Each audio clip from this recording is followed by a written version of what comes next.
அனைவருக்கும் இனிய கிறிஸ்மஸ் தின நல்வாழ்த்துக்கள். கண்டிப்பா இன்னைக்கு எல்லார் வீட்லயும் ஸ்வீட் செய்வோம். ஸோ, அதனால ஸ்வீட் ரெசிபியோடயே வந்தாச்சு. கேரளா ஸ்டைல் அடை பாயாசம். இந்த பாயாசம் சாப்பிடுறதுக்கு நல்ல டேஸ்டியாவும், கிரீமியாவும் இருக்கும். என்ன ஸ்வீட் செய்றதுன்னு யோசிச்சுட்டு இருந்தீங்கன்னா, கண்டிப்பா இந்த ரெசிபிய ட்ரை பண்ணி பாருங்க.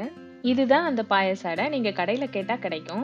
இத வேக வைக்கும்போது கொஞ்சமா நெய் சேர்த்து வேக வச்சோம் அப்டின்னா, அடை கட்டி கட்டி ஆகாம இருக்கும். இத குக் பண்றதுக்கு கண்டிப்பா கொஞ்சம் டைம் ஆகும். வெயிட் பண்ணி தான் குக் பண்ணணும். 15 டூ 20 மினிட்ஸ் ஆகும். பட் அது நல்லா குக் ஆனதுக்கு அப்புறமா ஃபில்டர் பண்ணி தனியா எடுத்து வச்சுக்கலாம்.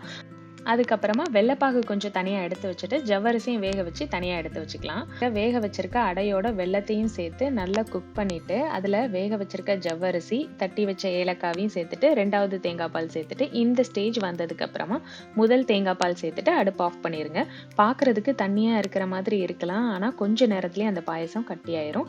1/2 மணி நேரம் கழிச்சு அதோட கன்சிஸ்டன்சிய பாருங்க எப்படி வந்திருக்குன்னு. நீங்களும் ட்ரை பண்ணி பாருங்க.